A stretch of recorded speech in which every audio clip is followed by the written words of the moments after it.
बिल्कुल गांव की गवर्नमेंट स्कूल में पढ़े हुए हैं। इनके परसेंटेज भी आप इनसे जानेंगे, हम लगभग 40-45% हैं। अपनी खुद की जो मौलिकता है वो दिखानी होती है। वो हम आंसर्स में भी दिखाएं, इंटरव्यू हो तो इंटरव्यू में भी दिखाएं। उनके सवाल थे, मेरे जवाब थे। तो आप एकदम बेझिझक होके गाने गा रहे थे। ये मुझे लगा था कि यार कॉन्फिडेंस है बंदे में, ये इंटरव्यू में जमा देगा काम। कहीं फरमाइश ना आ जाए फिर। फरमाइश भी हम पूरी करेंगे कभी। मैं प्लानवादी नहीं हूँ। हाँ योजना मनरेगा ही है, सफल उसी को बनाना है। हाँ अगर एक रास्ते से योजना सफल नहीं हो पा रही है, एक रणनीति से सफल नहीं हो पा रही है, हाँ तो दूसरी स्ट्रेटजी से उसको सफल बनाया जाए। ऐसे रास्ते हमें खोजने चाहिए। तो हमारी योजना क्या है? यूपीएससी फाइट करना। हाँ तो यूपीएससी फाइट करने के लिए अगर एक रणनीति से सफल नहीं हो पाए हाँ। तो दूसरी रणनीति हमने अपनाई और सब्जेक्ट चेंज किया। तो मुझे काफ़ी फ़ायदा मिला इस चीज़ का, तो कि सब्जेक्ट चेंज। सभी को नमस्कार दोस्तों। आज हमारे लिए बहुत खुशी की बात है कि हमारे साथ जुड़े हुए राम भाई का यूपीसी में इस बार फाइनल सिलेक्शन हुआ है। इनकी यूपीसी में रैंक है 798। और वैसे राम और हमने तैयारी काफ़ी साथ में की है। हमारी तैयारी की दोनों की जो समानताएं हैं, साथ में आंसर राइटिंग करना, कई बार मतलब मेंस एक साथ लिखना, और इस बार इनका फाइनल सिलेक्शन होना हमारे लिए बहुत खुशी की बात है। और लास्ट टाइम जैसे हम लोग आपके लिए वीडियो बना रहे थे, राम भाई इंटरव्यू देने के बाद में आए थे मिलने हमसे, और हमने आपसे कहा भी था, प्रॉमिस भी किया था कि इस बार राम भाई का सिलेक्शन होने वाला है। और आप लोगों की जो शुभकामनाएं हैं वो भी काम आई यार। मतलब राम भाई को इंटरव्यू में भी 187 मार्क्स मिले और हिंदी माध्यम से हैं। अभी इस वीडियो में हम जानेंगे इनकी पूरी लाइफ, मतलब कैसे इनकी एजुकेशन हुई है। बहुत सारे एस्पिरेंट ऐसे कहते हैं कि सर हमारे तो 40% है, 42% है, 45% है, हम आईएएस की तैयारी करें या नहीं करें। राम भाई उनमें से हैं, बिल्कुल गांव की गवर्नमेंट स्कूल में पढ़े हुए हैं। इनके परसेंटेज भी आप इनसे जानेंगे, हम लगभग 40-45% हैं। हमेशा ही उन्होंने मतलब अपनी सरकारी स्कूल में ही पढ़ाई की है, गाँव वाले स्कूल में की है, एक सिंपल बैकग्राउंड से आते हैं। तो सबसे पहले राम आपका स्वागत है। धन्यवाद। धन्यवाद, नमस्कार सभी को। तो सबसे पहले मैं ये पूछना चाहूँगा कैसा लग रहा है अभी? सर, सिलेक्शन के बाद की जो फीलिंग है हाँ वो तो काफ़ी अच्छी है। और फाइनली जिसके लिए इतने सालों से संघर्ष कर रहे थे वहाँ तक पहुँचने की जो खुशी है उसे शब्दों में बयां कर पाना थोड़ा मुश्किल है। हाँ हाँ काफ़ी मुश्किल है मैं कहूँगा। हाँ तो सभी का बहुत बहुत धन्यवाद। और पिछली बार जब हमने वीडियो बनाए थे तो आप लोगों ने भी हमें अपनी शुभकामनाएं दी थी और कई लोगों ने दुआएं की थी कि सर का सिलेक्शन हो जाए। तो फाइनली आपकी दुआएं काम आए और मेरा फाइनल लिस्ट में नाम आया। तो मैं सभी का बहुत बहुत धन्यवाद देता हूँ।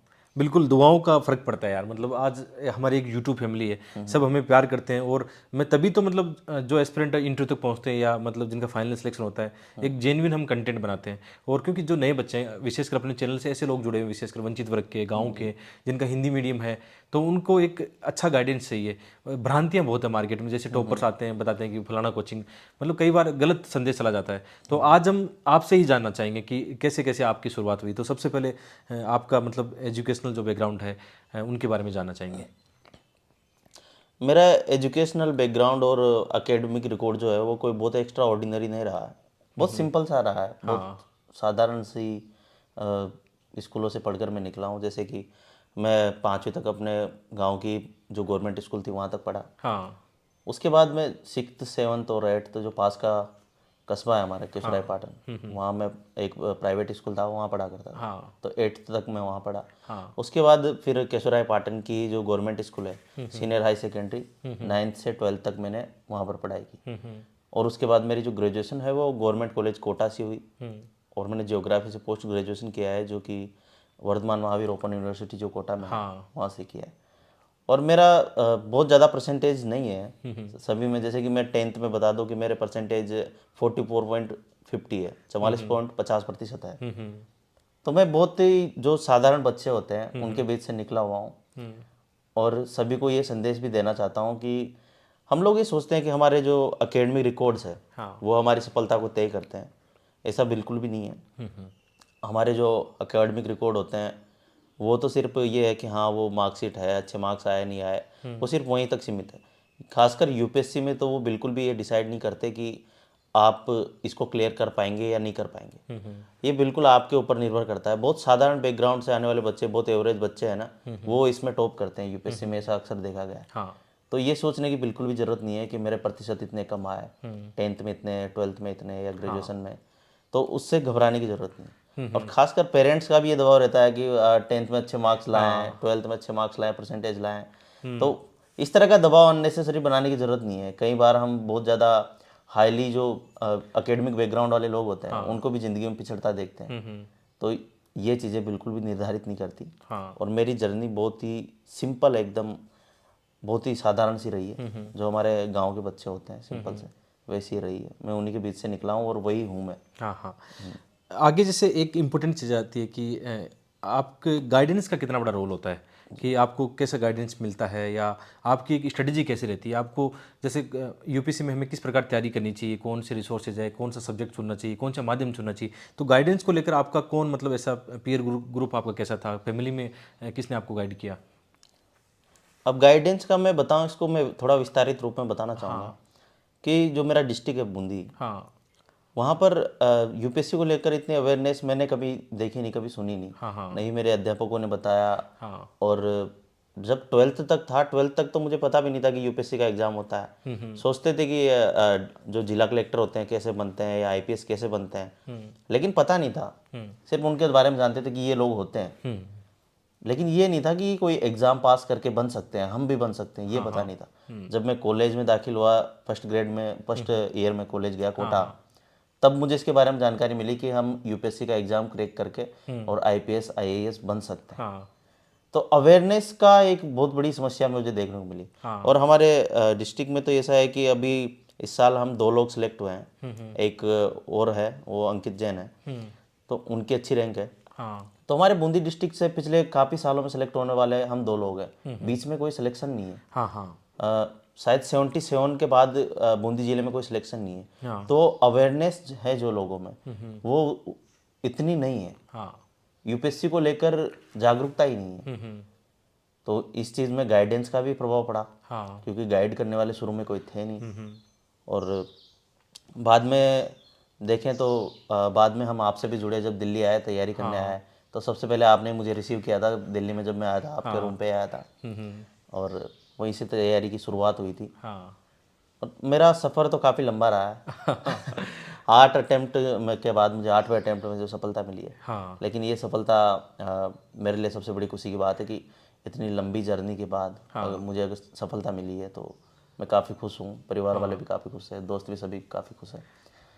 और गाइडेंस की अगर बात करें, तो गाइडेंस तो काफ़ी अच्छा मिला है। जब आपसे मिलने के बाद ही जो काफ़ी चीज़ें थी, हाँ जैसे कि आंसर राइटिंग के क्षेत्र में देखें, तो ऐसे के फील्ड में आपसे काफ़ी कुछ सीखने को मिला है। आपके one of the highest marks थे 157, तो आपसे काफ़ी कुछ सीखने को मिला है। उसके अलावा जीएस के आंसर्स में लिखा करता था, मैं भैया को भेजा करता था। ये मेरी कॉपियाँ चेक करके मुझे फीडबैक दिया करते थे। तो इसी तरह से जर्नी चली। हमने साथ में 3 मेंस भी लिखे हैं, तो हम एक दूसरे की कॉपियाँ चेक करते थे। मैं इतना ज़्यादा तो मतलब नहीं था, इतना है इनके इतना तो नहीं जानता था, लेकिन फिर भी हम एक दूसरे की कॉपियाँ चेक किया करते थे। हाँ। मुझे याद है, जैसे मैं गांव में, यही गांव में रह रहा था, तो हम मेंस लिखते थे, तो यहाँ से मैं सेम, हम एक ही टाइम पर अलार्म भर के आंसर राइटिंग करते थे। आपको शायद याद होगा ये बात। और फिर तुरंत 3 घंटे के बाद तुरंत आप वहाँ से कॉपी भेजते, मैं अपनी कॉपी आपको भेजता था और चेक करते थे, क्योंकि मैंने भी कोई टेस्ट सीरीज खास किसी की ज्वाइन नहीं की, खुद ही आंसर राइटिंग किया, एक दूसरे का चेक किया है। तो मुझे याद है। और लास्ट टाइम जैसे हमने ऐसे पर काफ़ी काम किया था, आपके ऐसे पर भी काम किया था, क्योंकि पहले आपके शायद स्कोर 100 से ऊपर नहीं जा रहा था। 100 से ऊपर नहीं जा रहा। फिर उस साल आपके 122 आए हैं, उस साल 122 आई तो फर्क पड़ता है इसका। एथिक्स में भी उस साल आपके 110 स्कोर किया आपने। एथिक्स में अच्छा स्कोर। इस साल भी ठीक है, जैसे कंपैरेटिव हम इंग्लिश मीडियम से तुलना करें तो आपके ऐसे और एथिक्स में मार्क्स अच्छे हैं। और ठीक है, मतलब अंत में सिलेक्शन होता है तो सब फिर आपके कोई दिक्कत नहीं है। सबसे बड़ी संतुष्टि की बात यह है कि मेरा फाइनल लिस्ट में नाम है, तो इससे बड़ी खुशी की बात तो मेरे लिए और कोई नहीं है। खासकर तब जब कि आपकी जर्नी लगभग 8-9 साल की रही हो, हाँ। और इतने समय के बाद आपको सफलता मिलती है, तो वो खुशी अलग ही होती है। एक ये भी है कि जैसे आपकी जर्नी की बात करें या मेरी बात करूं कि मतलब हमारे को लंबा टाइम क्यों लगा। जैसे मुझे भी, चलो मेरे तो इंटरव्यू में उतने अच्छे मार्क्स नहीं आए कभी, जबकि रिटर्न में बहुत अच्छे मार्क्स हमेशा रहे हैं। क्योंकि वो अपनी गलती है। जैसे आपके इंटरव्यू में 187 मार्क्स आए, हमने डिस्कशन किया था कि जो मैंने गलती की है वो आपको नहीं करनी यार। मैंने ब्लंडर किया था वहाँ पे कि मैं सही ढंग से बातचीत नहीं कर पा रहा था, सही जवाब नहीं दे पा रहा था। जो अच्छे तार्किक क्वेश्चन पूछे जाते हैं, डिबेट चलती है आराम से, उनको ढंग से एड्रेस करना होता है। तो मैंने आपको यही कहा इंटरव्यू से पहले कि यार जो मैंने ये गलतियाँ की है, मेरी ही गलती है कि उन्होंने मुझे लो मार्क्स दिए हैं, तो आपको ये नहीं करना। तो इसका भी मुझे लगता है आप पर थोड़ा बहुत सुधार आया होगा इस चीज़ को लेकर। और एक मैं आपके मॉक इंटरव्यू भी देख रहा था, लगातार आप जो भेज रहे थे मुझे, मतलब मैंने आपको उस दिन ही बोल दिया था कि यार आपको इंटरव्यू में अच्छे मार्क्स मिलने वाले हैं। क्योंकि यही हमें हमेशा यही बोलता हूँ कि जो आपकी पर्सनैलिटी है ना, जो आपका व्यक्तित्व है, वो एक दिन में नहीं बदलेगा। जैसे पहले से ऐसे थे कि आप बातचीत करने में सहज थे, कूल होकर बात करते हो, जैसे अभी हम बैठे हैं दोनों, तो कोई प्रेशर नहीं है, आराम से जो बातचीत चल रही है नॉर्मल हम करते हैं। इतना भी करके आ जाए ना तो काफ़ी है। वहाँ फिर जैसे मेरी गलती ये रही कि मैं थोड़ा सा नर्वस हो गया, आपका ये था कि बहुत कूल थे, तो आपका ये था कि इंटू में यार आपको मार्क्स अच्छे मिलने वाले हैं। नहीं ये तो है, हम दूसरों की सफलताओं से तो सीखते ही हैं, हाँ लेकिन अगर हम दूसरों की विफलताओं से सीखे तो ज़्यादा अच्छी बात है। हाँ और आपने मुझे यही चीज़ सिखाई, जब आपका इंटरव्यू था, आपके जो मार्क्स आए, हाँ तो आपने वही चीज़ मुझे बताई कि यार मैंने ऐसे किया, हाँ और वो जो चीज़ें आपने मुझे बताई तो उन हाँ चीज़ों का मैंने ध्यान रखा। हाँ तो मैंने सफलताओं तो से तो सीखा ही है, कुछ लोगों को मॉक इंटरव्यू वगैरह देखे, हाँ लेकिन मैंने इनकी जो विफलता है उससे सीखा है, हाँ हाँ क्योंकि आपने ही मुझे बताया कि क्या नहीं करना है, हाँ और हाँ वही चीज़ का मैंने ध्यान भी रखा। हाँ और मेरा भी जो पहले शुरुआत का जो मॉक इंटरव्यू मैंने भेजा था, फर्स्ट वाला, वो ऐसा ही था, जो भैया ने देखने के बाद मुझे बोला कि यार अगर ऐसे करेगा तो फिर वही मिलेंगे 190 मेरे जैसे। आएंगे ये बोला था मैंने। नहीं, हाँ शुरुआत वाला थोड़ा हाँ ऐसा ही था, अच्छा, उसमें मैं, शुरुआत वाला एक खराब था। हाँ, हाँ उसको देख के आपने ये बोला था कि हाँ फिर यार मेरे जैसे मार्क्स मिलेंगे, मैं जो गलती कर रहा हूँ तो वही कर रहा वही है। कर रहे हैं। हाँ फिर हाँ, सेकंड वाला जो था उसमें सेकंड फिर वाले में फिर पता नहीं कोई क्रांतिकारी घटना हुई, तो हाँ अचानक से जो चेंज था मेरे बोलने के लहजे में, हाँ जवाब देने में, एंगेज होने में, हाँ वो सब चीज़ें, और कॉन्फिडेंस में, तो आपने देखने के बाद यही कहा कि हाँ यार तेरे 190 के आसपास मार्क्स आएंगे। हाँ बहुत क्योंकि अच्छे। पहले वाले में सेम सही मुझे याद आ रहा है अभी, पहला वाला जो था आप मतलब बोल नहीं पा रहे थे, वही जो मैं गलती करी, सही बात है मैं हाँ, गलती कर थोड़ा रहा था। स्लो साउंड में धीरे बोल रहा था, हाँ कॉन्फिडेंस लेकिंग था थोड़ा, हाँ वो चीज़ें और थी। वो आप में था, मैं आपको पहले से जानता था कि आप में सहजता के साथ बोलने की आदत है आपकी पहले से ही, हम दोनों कई सालों से साथ में हैं। तो वो आ गए, फिर आपने प्रेशर हटा लिया अपना कि यार कुछ नहीं है, जाके वहाँ जैसा हम हैं अपने आप को प्रेजेंट करना है, इतना भी कर पाए तो अच्छे मार्क्स आते हैं। आप किसी को भी देख लेना, टॉपर्स को देखोगे उनके जिनके अच्छे मार्क्स हैं, बस गलतियाँ वो होती है कि वो यार आपके इस समय वही चेक करना चाहते हैं कि आपके पास नॉलेज है, आपने मेंस पास की है, आप बहुत मतलब अच्छे हो, तभी यहाँ तक पहुँचे हो, बार बार यहाँ तक पहुँचते हो, उनकी नज़र में हो आप। लेकिन उनको तो बेस्ट चुनना है अब जैसे बहुत सारे IIT MBBS डॉक्टर सब बैठते हैं, लेकिन आप फचाड़ के निकले हो आगे, कंपटीशन को आपने पास किया है अच्छे से, तो मतलब वही बात है। तो आगे जैसे एक चीज़ रहती है हमेशा कि जो विशेषकर गाँवों से बच्चे आते हैं, आपकी तरह ही बैकग्राउंड से आते हैं, तो उनकी भ्रांति रहती है कि उनको दिल्ली जाना चाहिए, कोचिंग बड़ी बड़ी कोचिंगें ज्वाइन करनी चाहिए। क्या आपको क्या लगता है कि मतलब उनको किस तरीके से अपने घर पे रह की तैयारी आजकल कर सकते हैं ऑनलाइन मीडियम से, तो इसके बारे में बता सकते हो? कोचिंग अगर किसी को लगता है कि वो उसके बिना नहीं ही कर पाएगा, हाँ और उसको बिल्कुल बेसिक जानकारी भी नहीं है एग्ज़ाम हाँ की, तो वो करे कोचिंग, अपने हिसाब से करें, हाँ उसमें कोई बाधा नहीं है। लेकिन मैं ये कहूँगा कि अगर आपको थोड़ी बहुत जानकारी है और आप सेल्फ स्टडी कर सकते हैं, और ऑनलाइन जो आजकल तो बहुत संसाधन है, यूट्यूब पे कई लोग पढ़ाने वाले हैं, और आप चाहें तो ऑनलाइन कोर्सेज भी ले सकते हैं। हाँ अगर आप उनका लाभ ले सकते हैं तो आप घर पर रह के शांतिपूर्ण वातावरण में घर पर भी पढ़ाई कर सकते हैं। तो उसका लाभ लेकर भी कई लोगों ने सिलेक्शन लिया है और हुआ है। और अक्सर देखा जाए तो पिछले 1-2 सालों से मेरी जो जर्नी रही है वो ऐसी रही है कि मैं अब घर पे भी जैसे जिम्मेदारियों का बोझ धीरे धीरे बढ़ता है, आप जानते हैं, तो मैं 2 महीने गांव में रहता हूँ, फिर जैसे एग्ज़ाम बहुत नज़दीक आ जाता है तो फिर यहाँ आ जाता हूँ, दिल्ली आ जाता हूँ, और दिल्ली आके तैयारी करता हूँ। अभी मेंस के टाइम पे भी यही था, मेंस देने के तुरंत बाद मैं घर चला गया, और रिजल्ट जब आया, जब तक रिजल्ट आया तब तक मैं घर पे ही तैयारी कर रहा था, और साथ में अपनी जो पारिवारिक जिम्मेदारियाँ हैं वो भी देख रहा था। और जैसे ही मेरा इंटरव्यू कॉल हुआ, उसके थोड़े दिनों बाद फिर मैं दिल्ली आ गया और यहाँ आकर तैयारी की। तो गांव में रहकर भी तैयारी की जा सकती है, अपने घर से भी तैयारी की जा सकती है। बस आपको खुद ये डिसाइड करना है कि आप कहाँ से करना चाहते हैं। अगर किसी को लगता है कि उसे कोचिंग ज्वाइन किए बिना नहीं होगा तो वो निश्चित रूप से करे, उसमें कोई बाधा नहीं है, करनी चाहिए अगर आपको लगता है तो। लेकिन मैं मानता हूँ कि इतनी ज़्यादा आवश्यकता है नहीं, एक समय के बाद आपको सेल्फ ही स्टडी करनी होती है, और जो बेसिक चीज़ें हैं वो सीखने के बाद जो सेल्फ है वही हमें एक तरीके से इवॉल्व करना होता है, खुद की पर्सनालिटी डेवलप करनी होती है। और जो मुख्य चीज़ें जैसे कि आंसर राइटिंग्स हुई, और अपनी खुद की जो मौलिकता है वो दिखानी होती है, वो हम आंसर्स में भी दिखाएं, इंटरव्यू हो तो इंटरव्यू में भी दिखाएं। तो खुद की मौलिकता जो है वही आपको सिलेक्शन दिलवाते हैं, मेरा तो यही मानना है। हाँ और एक जैसे मतलब इंटरव्यू के दौरान आपका अनुभव कैसा रहा, मतलब जैसे आपका पहला इंटरव्यू था, जी जी। आपने कई मेंस लिखे लेकिन अच्छी बात है कि आपका एक बार में मतलब एक बार इंटरव्यू कॉल और आपका फाइनल सिलेक्शन हुआ है, ये बहुत अच्छी बात होती है। क्योंकि मैं अपना कहूँ तो मतलब 3 बार इंटरव्यू तक पहुंचा लेकिन फाइनल लिस्ट में नाम नहीं आया था, तो एक हमेशा की पैनिक सिचुएशन होती है, ऐसी बात नहीं कि हम हमेशा खुश रहते हैं, तो एक UPSC एस्पिरेंट की जर्नी में ऐसा रहता है। तो इंटरव्यू का मतलब आपका कैसा अनुभव रहा इस बार? इंटरव्यू का अनुभव तो काफ़ी अच्छा रहा और इंटरव्यू की तैयारी करने के दौरान भी काफ़ी मज़ा आया।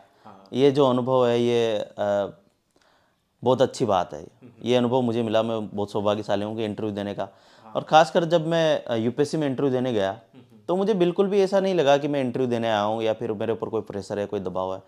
मैं बाहर से ही बहुत सिंपल तरीके से गया कि मैं जो हूँ बस वहाँ जाना है, मैं जैसा हूँ वैसा उनको दिखाना है। अगर उनमें मुझे मतलब उनको मुझ में अगर कोई काबिलियत दिखती है तो वो मुझे चयन करेंगे मेरा। और अगर उनको लगता है कि नहीं मैं डिजर्विंग नहीं हूँ तो फिर मैं अपना मतलब बनावटीपन के साथ में नहीं गया था वहाँ। मैं जैसा हूँ ईमानदारी के साथ में वैसा वहाँ गया था और बिल्कुल उनसे एकदम नॉर्मल, जैसे भैया और हम दोनों बात कर रहे हैं तो ऐसे ही उनसे मैं बात करा। बिल्कुल ऐसे लग रहा था कि जैसे मैं हम 4-5 दोस्त बैठ के एकदम डिस्कशन कर रहे हैं। उनके सवाल थे, मेरे जवाब थे और जहाँ मुझे लगा नहीं आ रहा है तो मैंने 2-3 सवालों में सॉरी बोला था। तो बिल्कुल सॉरी वैसे ही बोला था। और मेरी हॉबी जैसे स्नेक रेस्क्यू के ऊपर क्वेश्चन थे तो जैसे आपको मैं जवाब दे रहा हूँ वैसे ही बिल्कुल सिंपल तरीके से वहाँ दे रहा था। जैसे कि कोई मुझसे पूछ रहा है कि यार कैसे करते हो तुम, कैसे सांप को पकड़ते हो, तो उसको जो जवाब मुझे देना है उसी तरह से मैं दे रहा था। और मेरे बाकी के जितने सवाल थे, जैसे सिंगिंग के ऊपर सवाल थे, उन सब के भी जवाब एकदम सिंपल तरीके से। मुझे बिल्कुल ऐसा नहीं लगा कि मैं कोई इंटरव्यू दे रहा हूँ। ऐसा लगा कि मैं अपने दोस्तों के साथ बैठकर जैसे डिस्कशन कर रहा हूँ, नॉर्मल बातचीत कर रहा हूँ। इस तरह का मेरा इंटरव्यू रहा। ये आपका रोचक था। जैसे हमने भी आपके कुछ मॉक इंटरव्यू लिए थे तो आपकी सिंगिंग हॉबी थी, तो हमने ऐसे मजाक में आपसे बोला था कई बार कि यार गाना गा के सुनाओ कुछ, है ना। तो आप एकदम बेझिझक होके गाने गा रहे थे। ये मुझे लगा था कि यार कॉन्फिडेंस है बंदे में, ये इंटरव्यू में जमा देगा काम। कहीं फरमाइश ना आ जाए फिर। फरमाइश भी हम पूरी करेंगे, कभी नेक्स्ट वीडियो में कमेंट आएंगे तो हम जरूर आपसे गाना गवाएंगे एकदम।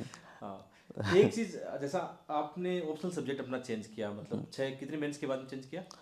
4 मेंस के बाद 4 मैंने मेंस के बाद चेंज सब्जेक्ट किया, चेंज तो किया था। क्या ये आपका टर्निंग पॉइंट रहा आपकी सफलता में?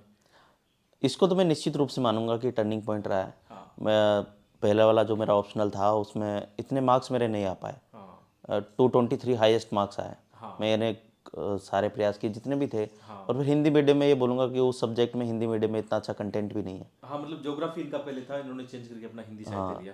और वैसे हम दोनों ने साथ ही लिया है, मतलब हम दोनों ने साथ ही चेंज किया था कि हिंदी साहित्य लेते हैं। इन्होंने भी मेरी सलाह मान ली कि हाँ चलो चेंज कर लेते हैं, अब टाइम आ गया चेंज करने का। फिर सौभाग्य से मतलब इनको मेंस लिखने का मौका मिला और मुझे मतलब नहीं मिल पाया। अभी मिलेगा तो हम भी उसमें अच्छा करेंगे। हाँ, तो मतलब कैसा रहा इसका? हाँ, उसका काफ़ी अच्छा रहा है कि ये जैसे मेरे हिंदी साहित्य में भी 261 मार्क्स है। हाँ हाँ, और ये बहुत अच्छा है। तो हाँ 261 मार्क्स अच्छे मार्क्स है ऑप्शनल के हिसाब से। और इसकी बहुत बड़ा रोल है मेरा सिलेक्शन में। हाँ, अगर यहीं पे अगर मेरा पहले वाला सब्जेक्ट होता तो उसमें मार्क्स आप जानते हैं वो फिर 20-30 नंबर इतने कम नहीं आ होते। पाते। हाँ 20-30 मार्क्स अगर मैं डाउन होता तो हाँ फिर वो दिक्कत हो जाती उस मामले को लेकर। हाँ तो यही है। एक मॉक इंटरव्यू में मेरे से पूछा भी गया था कि आपने सब्जेक्ट चेंज किया है। हाँ मैंने कहा हाँ मेरा पहले ये सब्जेक्ट था, मैंने हिंदी साहित्य लिया है। हाँ तो इसका मतलब फिर उन्होंने मुझसे पूछा है कि इसका मतलब तो ये है कि अगर आप मनरेगा को सफल नहीं बना पा रहे हैं तो किसी और योजना को सफल बना दो, आयुष्मान भारत योजना को सफल बना दो। आप तो ये कर रहे हो, हाँ आप तो ऐसे पलायनवादी हो, वो छोड़ दोगे। हाँ लेकिन ऐसा नहीं है। अ, मेरा जवाब था कि मैं पलायनवादी नहीं हूँ। हाँ योजना मनरेगा ही है, सफल उसी को बनाना है। हाँ अगर एक रास्ते से योजना सफल नहीं हो पा रही है, एक रणनीति से सफल नहीं हो पा रही है हाँ तो दूसरी स्ट्रेटजी से उसको सफल बनाया जाए। ऐसे रास्ते हमें खोजने चाहिए।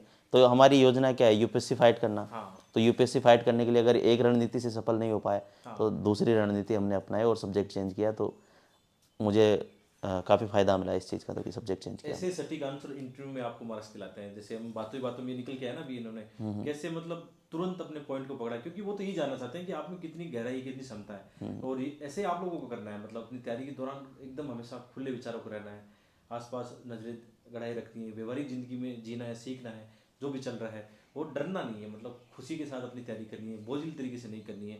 तो ऐसा ही दौर जारी रहेगा राम के साथ। अभी राम घर पे ही हैं, तो हम 4-5 वीडियो हमने प्लान किया है कि आपके लिए बुक रिसोर्सेज की बनाएंगे। आप कमेंट करके बताओगे तो हम उस हिसाब से और वीडियो प्लान कर लेंगे। प्रीलिम्स की स्ट्रेटेजी, मेंस की स्ट्रेटेजी, जितने भी हम बना सकते हैं 4-5 वीडियो बनाएंगे आप लोगों के लिए। तो ये वीडियो एंड करते हैं। जी सर, धन्यवाद आपका। बिल्कुल। धन्यवाद सभी का ना। Thank you. Thank you.